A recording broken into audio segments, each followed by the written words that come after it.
Don, welcome to the show, man. Well, glad to be here. How are you doing, Justin?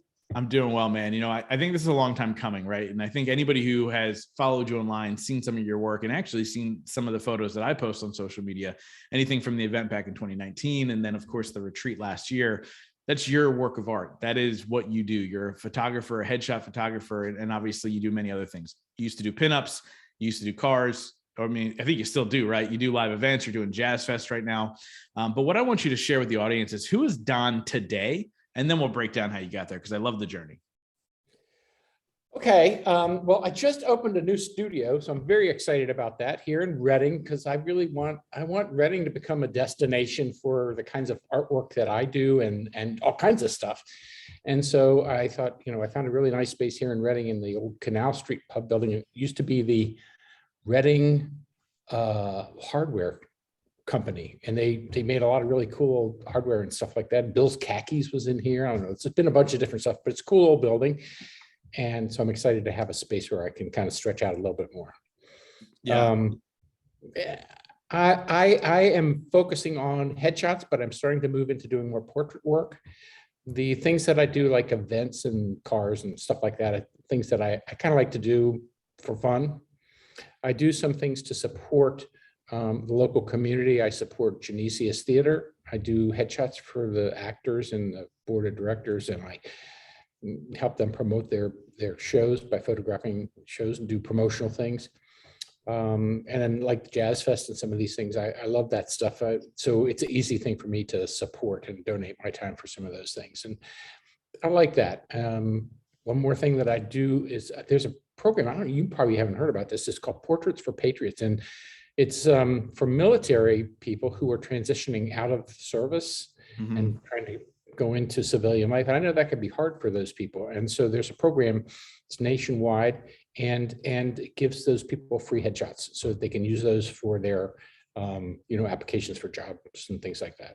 Because, it's really important what you look like. And they've got your stuff in uniforms. It's nice to have something else, another alternative. No, for sure. And I love that you do that, and you're all about giving back. And I also love, your love for the city. I'm actually wearing a t-shirt right now for the city. It actually says "for the city." Yeah, I see that. The Reading Rebels. And so obviously both you and I feel strongly about helping this town and helping put it on the map. And obviously we had to make a move for my event. We moved a little bit down the road, but Reading is always going to be a part of it in some way, shape, or form as it grows. But let's talk a little bit about the headshot first before we get into the passion of life and everything that you do. I've said to you multiple times, the first time I got a headshot professionally done that fit me and who I was, it changed the game for me. Like, people started taking me seriously. People started hiring me to speak. People started to hire me as, clients started to hire me, and so on and so forth. And so why is it that headshots tend to be the thing? Obviously you take photos of everything, but why is headshots like the thing that your go-to, the thing you love? Well, I think I've discovered that I have a knack for doing it. And it's not just a technical piece of that. I'm gonna take a little bit of a journey on this answer for you. It's interesting. Most of the time you don't know what's going on here. And for those on the radio with a podcast, I'm waving my hand in front of my face. You don't know what kind of operation you're running. And because it's like, it's an instinctual thing. Your face is moving around and you're not telling it to do stuff. Like, you're not telling your heart to beat or your lungs to work. So you don't know what you're doing. Yeah. And when you try to tell yourself, oh, smile, oh, look surprised, it is fake. It is so fake. And people spot it from a mile away. And the reason they spot it is that we are the descendants of the people who could read those things in people, whether there was danger or not, when we were cavemen. Yeah. And we're the descendants of the people who got that right, because the people who couldn't recognize danger, they're not around anymore. They're dead. So anyway, it's a long answer, short question. No, dude, I love it. And you do really, I don't even know how to describe it. I think people need to experience what you do. The way you get people to relax and open up and be themselves in front of the camera. I mean, you've done it with me multiple times, and you've done my headshot now that I use. I don't know if you call it a headshot or a portrait. Explain the difference. Well, I mean, a headshot is a type of portrait that focuses more on, well, let's just call it the head. Yeah. So that's fair. So yeah, so and the headshot that I use now on pretty much everything you took during the retreat, and that was like so quick and on the spot. But what you were able to do to break down those things of like, you try so hard to have the perfect smile, or you try really hard to do all that stuff, and it just doesn't work. And for the longest time, the headshot I used, I wasn't smiling because I wasn't able to be authentic in my smile, and so I just went kind of with the flat. And so obviously you've helped so many business owners in the area, with getting their headshot done. What kind of testimonies have you heard from people, not only just from the experience they have with you, but like, what has it done for them and their brand? Well, I mean, I know a lot of people have had a similar experience to you, because what happens is that, I mean, you think about how business is being done now. I mean, in 2008, we had the housing bubble burst, and a lot of people lost their jobs and they were looking for work, and the internet was growing during that time and more things were happening. And COVID has just reinforced all this, so that more and more business is being done on the internet, and more people are going out and becoming, oh, I'm going to be a consultant because I lost my job and I can't get another one. Well, I'm going to start my own business. I'm going to be an entrepreneur. All those people are the face of their brand. I mean, always like lawyers and financial planners and physicians, people you need to trust, they've been the face of their own brand in a way. So that's been really important for them. But now they're going and finding you, and their likelihood of meeting you in person versus meeting you online first, is way more likely to meet you online. Way more likely. I know. Okay. For those out there in Radio Land, I'm picking up my phone and I'm tapping my finger on it, because that's what my kids do as soon as they want to find somebody or something. And that's how they're going to find you. Yeah, no, 100%. You can make, I mean, you can make a good impression, or you can make a bleh expression. Yeah, and it's so true. And I think a lot about, I know when you were first really, and I've known you for years, right? Like I've seen the evolution of your business, and it really start to explode for you, which has been really cool to watch, because as you were shifting into being the headshot guy, I noticed it's when I started to pay attention to what I noticed online, right? Like LinkedIn was a big focus at first. Like, what's your headshot on LinkedIn? How are you presenting yourself to the world, especially when you're supposed to be connecting from a business standpoint? And like, I don't accept people who, of course, if you don't have a headshot, you're not accepted. I don't care who it says you are. But then beyond that, if you have a not professional one, if it's blurry, if it's not good, if it's unprofessional, I'm not playing that game either. Like, I'm not going to accept that. So even from the instinct of how I react, I mean, I imagine people are becoming more and more aware of this. I think that's less of what you have to sell at this point. Is that accurate? Well, if a person doesn't have enough respect in themselves to present themselves in a professional way, what kind of respect are they going to have for the job that they do for you? I mean, it's like it goes hand in hand. And, a lot of people ask me about, oh, look, that guy has a terrible headshot. He'd be a great client for you. And I'm going, no, I don't think so. I want the guy who has an amazing headshot because he appreciates what the power of a headshot is. It's interesting. I don't know. Have you ever heard of Vanessa Van Edwards? No. She has done a TED Talk, and she wrote a book called Captivate. And she's like, she has a business that does like human interaction research. Mm-hmm. And she talks about a couple of things. She talks about emotions being contagious. You walk by and you smile at somebody and say hi, they get a little jolt of dopamine. You've just passed something on. It's not because you touched them. It's not because you did anything. It's just like, hey, how you doing? The negative to that works too. If you give them the finger, they're going to have a reaction. So, pardon me. She did a study, and she took a look at people's reactions to real versus fake smiles or expressions.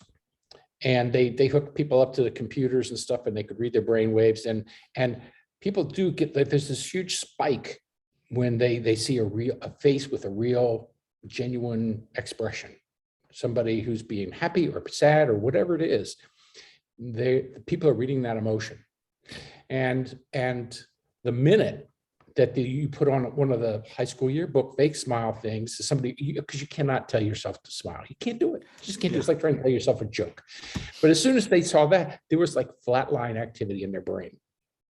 So they tested it with photographs as well as in person. And it works as much with photographs as it does in person. So that little tiny photograph on LinkedIn is the first thing that people look at. And are they going to get a jolt to say, oh, that looks like a good person, or it's somebody that's safe? Because all that pre-programming we have is about being safe. Yeah, it's so amazing. And I've heard you talk about that before, and it's so true. And if you can trust somebody, it's a lot easier to create a partnership, to create a client-based type of relationship, or get that person as your client. But also, I'm a really big fan of building relationships. And so for me, like if I'm able to portray myself online, how I am as a person, which I hope it's approachable, I hope that it's open and honest and all the things in between, right? I think that's who I am. And I hope that my photo portrays that, because then all of a sudden people feel like they know me before they know me. And it just makes it a lot easier to then make that connection and then see where it goes from there, right? So I see what you've done over the last couple of years from a networking standpoint and being able to build your portfolio. And you're kind of that guy, at least locally, that before you walk into a room, people have heard of you if they haven't met you. And I think part of that is your authenticity that you bring to your artwork. So can you talk a little bit about that? And have you always just been that person who it was easy for you to be vulnerable and authentic, or is that something you kind of grew into? Well, no, I was not always that. I mean, I have to say, I think I lacked confidence. And I think over the last 10 years or so, I've become more confident in what I do and in my skills and the value of what I do. I discovered things about myself. I mean, I always used to take photographs of stuff when I first started, and, inanimate cars, sunrises, sunsets, landscapes, stuff like that. I started taking photographs of people, and what I found was that I have this knack. I don't know, maybe I'm just not threatening, an old white guy, balding. It's just I'm just not that threatening, and people can relax around me. And, I learned to relax in those situations and be less nervous about, am I getting it right? And I really honed my skills and worked hard on those pieces of it, the technical stuff, which is important, but has to be invisible. Yeah. And so that what I do is I focus on the relationship with the person and talking to them and finding out, oh, I find out all kinds of stuff about people. It's like being a hairdresser or something, It's like I talk to people and anything. And I'm totally honest, I'm just like, what's that big knot on your head? Did you get in a fight with your wife last night? I don't know. What is that? You want me to take that off, or you want to keep it on there? And I'm very respectful of people and their faces. I don't do like this big beauty retouch stuff most of the time, because I'm doing business headshots. Yeah. But I'm pretty open with people, and I think they respond to that. Yeah, it's funny about headshots. I'm thinking about like how people come across, and the headshots that you do for them is very much what they look like. Like that's what they look like in real life. Like they walk in the room and go, oh yeah, okay, it matches the headshot. And I saw a guy speak one time at an event, and so of course, leading up to the event, I saw his headshot, and I was like, oh okay, whatever. I walked in the room, I couldn't find the guy who was speaking, because he looked so different. And it's not because he aged, like it was around the same time, but how it was altered and done and all these other things. I was like, that's absolutely crazy. But it's so true, especially in business, like you have to be recognizable. Yeah. Well, it's all part of being authentic. Yeah. We talked about that. And I think, there's the visual piece of it, but there's also, you need to be open and honest with people. I mean, that's what people respond to. There's the old adage about the car salesman. How many times have you heard people that we know talk about that? It's like, it's, I don't know, I'm doing my work because I'm not saying I don't like money or want money, but I'm doing my work because I really love being around people, and I love the interaction with people. And I believe that there's beauty in every single person. This is a great lead in, by the way, because I wanted to talk about passion really quick. And first of all, it's important to get paid for your passion. people miss that so often, right? They have a passion for something, they get really, really good at it, because if you're passionate about something, you spend the time to study your craft and do all the things. And then they feel like they've studied this gift because it's a passion of theirs, and then they're afraid to make money doing it. But I want to talk about your journey a little bit, kind of rewind the clock a little bit here, because you weren't always a full-time photographer. Let's talk a little bit about that journey. What made you make that jump into full-time photography? How far back do you want me to go? Out As of far college? back as you want to go, man. I'm here for the journey. I can't go back that far. Okay, here we go. So out of college, I had a degree in urban studies with a minor in geography, and I got a job as a cartographer making maps. And I really loved that because in college, I found that late in my college career, the cartography is what it's called.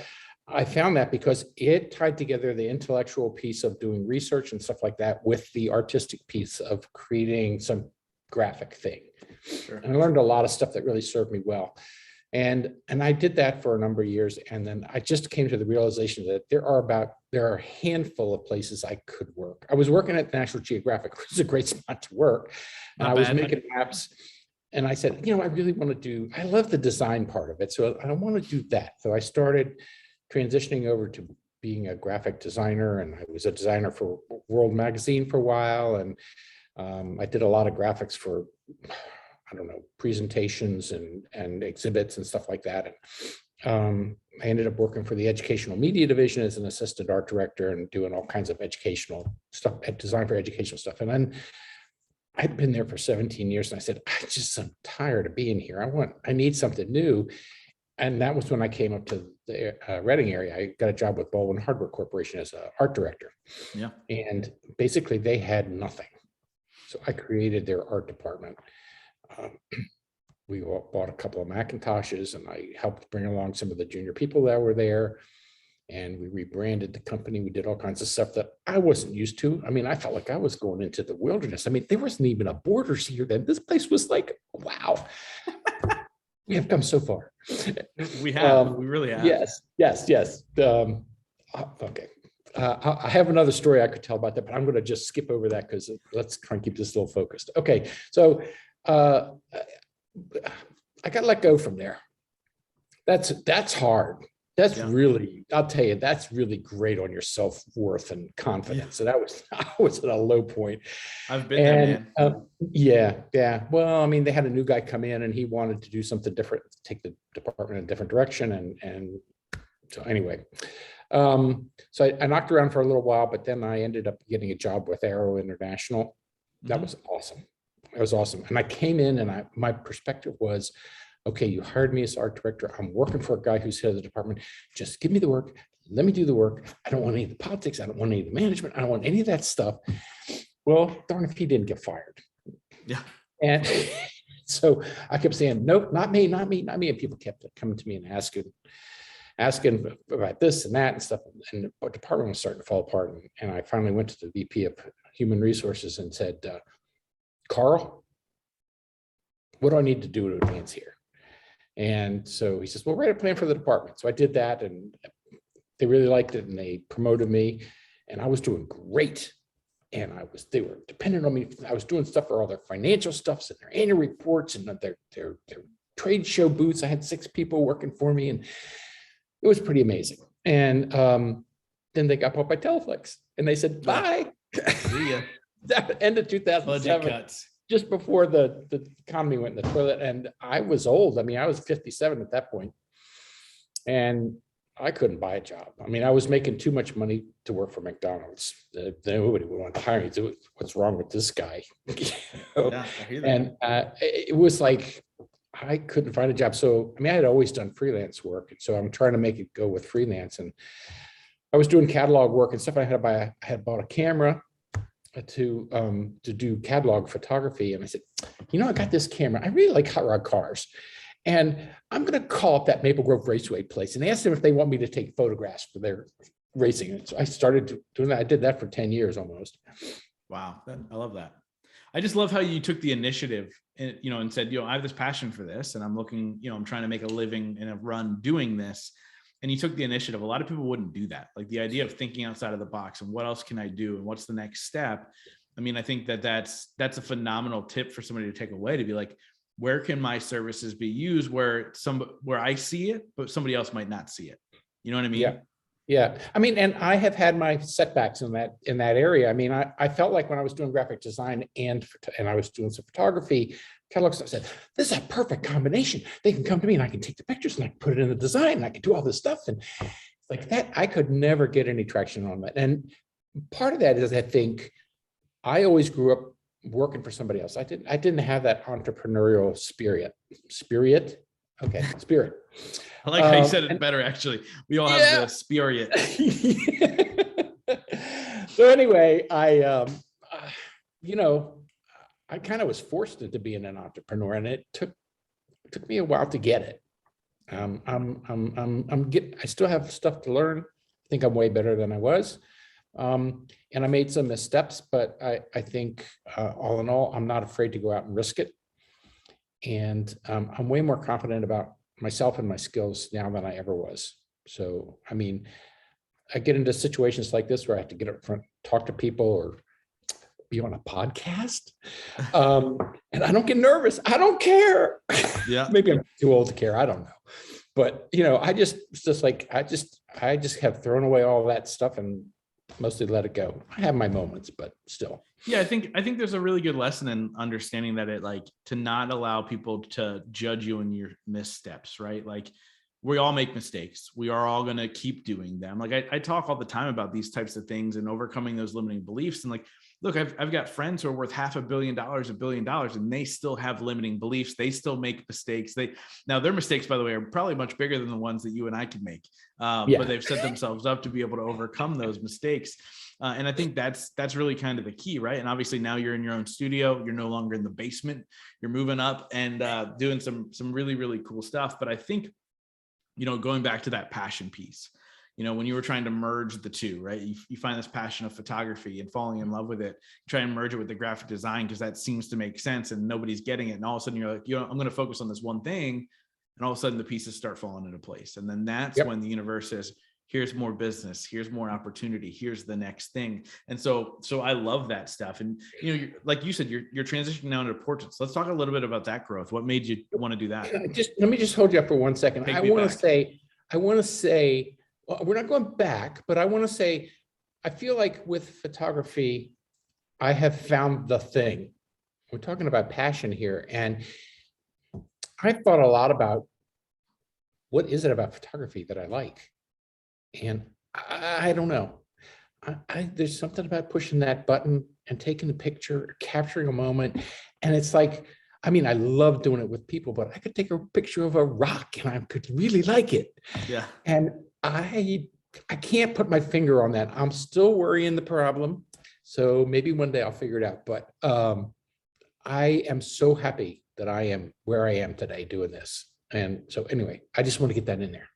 No, I love that. And it's true. I've actually seen you get excited over photos of an inanimate object like a rock. I don't know if it was particularly like a rock, but I saw it. And so, and again, it's you being authentic and honest and understanding that this is your passion. And now I don't want to say transitioning, but you're focusing a little bit more on portraits now instead of just headshots. Tell us a little bit about why you're doing that. Do you see a place in the market? Are you looking to explore your creativity? What is that about?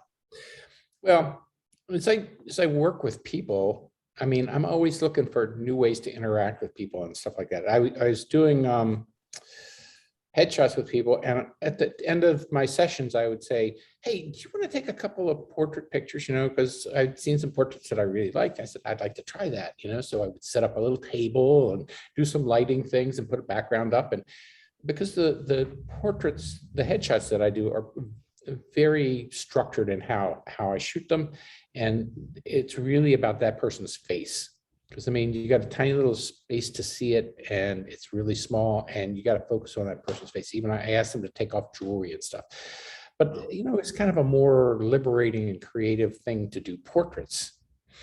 And so I started trying to do that and I got more and more interested in it. And so I'd like to make it part of my business. And I got some crazy ideas, which I don't know if I should share here or not. If you want me to, I will, but I got some crazy ideas about things that I would like to do.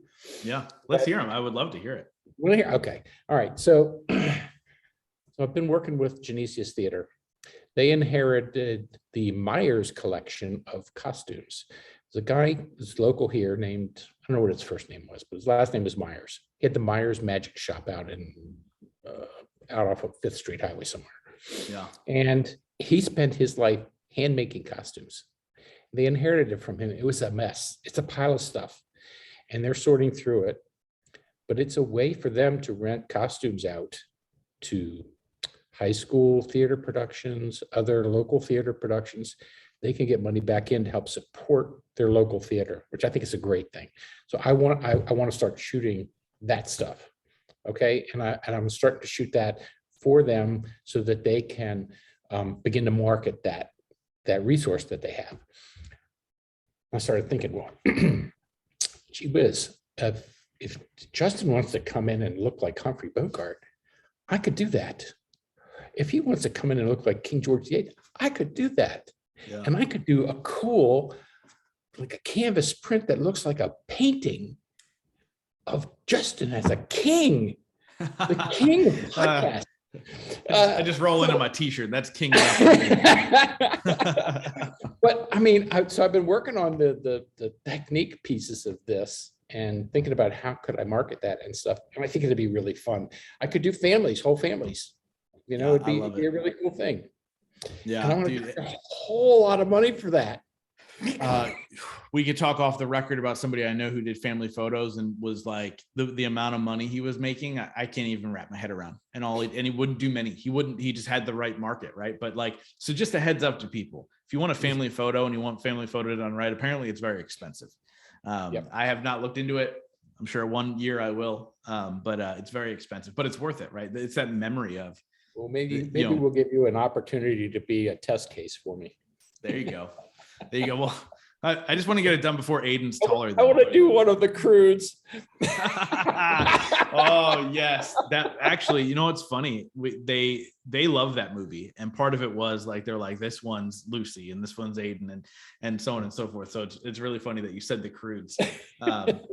But it's so true, man. And I just love that you're constantly evolving and looking at the next creative idea and the next thing to not only stoke your fire, but to also help your clients and give them what they want, right? Like people talked about so you did the step and repeat shots at my event in 2019, and you're doing it again in 2020. So if people want to see how fun you are, come there. This year, we're offering something a little bit different. They're going to be able to grab a print or whatever of those shots in high quality. You and I talked about that the other week when we met. I think that's a really cool option for people because you have this amazing experience and you just got a couple pictures on your phone, right? And I you have can to get the remember professional to get on shot. that. Well, what's that? I have to remember to get on that. Yeah, we'll figure it out. We got time, folks. We're recording this. You say that now. Yeah, we're recording this 6 weeks before the event. But like, I think it'll be cool for people to come out and you know, obviously they sat down, they listened to your story, and then they're able to come and experience what you do. Obviously, you're going to be there all weekend taking photos of all the speakers and the stages and people interacting and all the things, whatever genius you do, you'll be doing it. But I think they really enjoyed and they talked about that step and repeat in 2019 and how you made it a ton of fun. And there's still some of my favorite photos from that event. Like it was a blast to see because people let down their guard and you have a blast. And so I want people to obviously experience that. And so they'll see you there, but where else can they get more information from you, connect with you, see your work, all that stuff? Well, I have a website, studio413.net. There's a dance studio down in North Carolina that's also Studio 413. So don't go there. That's not my work.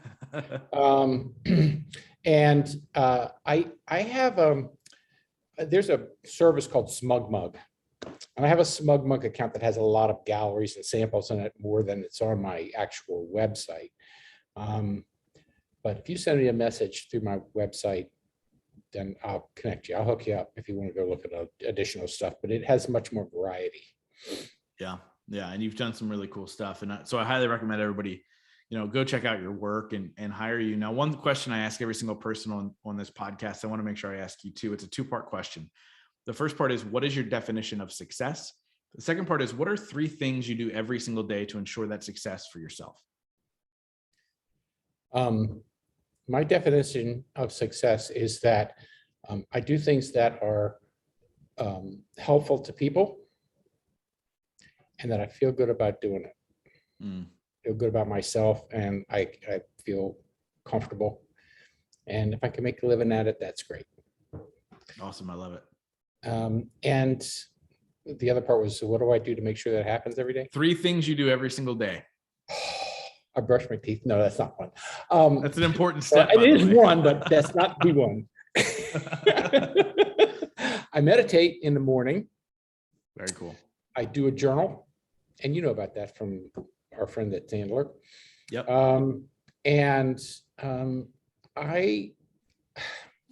I continuously educate myself. I mean, I'm a part of a group that talks about photography all the time, and I get to meet all kinds of really interesting photographers, and so I participate that on a regular basis during the week. Awesome. Now I wrap up every single interview. I take a picture every day. That's important too. I mean, I imagine you do. Yeah. So if you take a picture with your phone, does that count? Oh, heck yeah. Are you kidding? Phones are amazing. I'm taking a picture right now. I love it. So you're done for the day. You can just add on that list. Got it covered, baby. Done. So with that being said, I wrap up every single interview with the same question. But before we get there, is there anything else you want to add? I want to say thanks. I'm grateful that you wanted to have me on today. And I'm grateful to have the opportunity to talk about what I do. And that's pretty awesome. I want to say thanks to you for being patient, because I've said multiple times to you, I got to get you on the show, got to get you on the show. And to everybody listening, faith in you, Justin. to everybody listening, I do this often. Just so like I'll say, yeah, I want you on the show, and of course, when it you're in front of me, it's on top of mind. Let's do it, and then life, right? We talk about how busy life can be, and then I see you again. I'm like, yo, we got to get you on the show. What's going on? And so finally, we're here. But thank you so much for coming on. I usually thank you after the last question. I'll thank you again after the last question. But that last question is: in your life, what has been your biggest moment of growth? Ooh, that's a toughie. I had a couple of really big ones. Can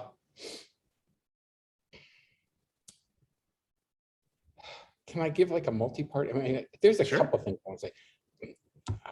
My first wife left me.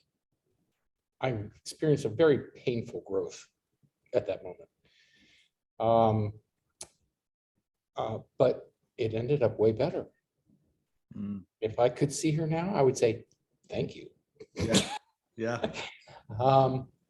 And I was at a very down place after Baldwin, and I think getting the job at Arrow was really a big step. And doing my work with Sandler training really helped me to appreciate my own self-worth and value charge what I should be charging for things, to have a good money concept. And that has helped my business tremendously. So that was financial growth. It's huge. And growth happens in all. I'm so glad you shared that, because there were really, 3 different types of growth in there, but understanding that, first of all, growth is forever. Right. And so that question, I think for some people is like, oh, wow. Okay. What's the biggest one? And sometimes it's personal and sometimes it's business. So I love that you shared all of them. Like you shared the personal one, the business one, the financial one, all important.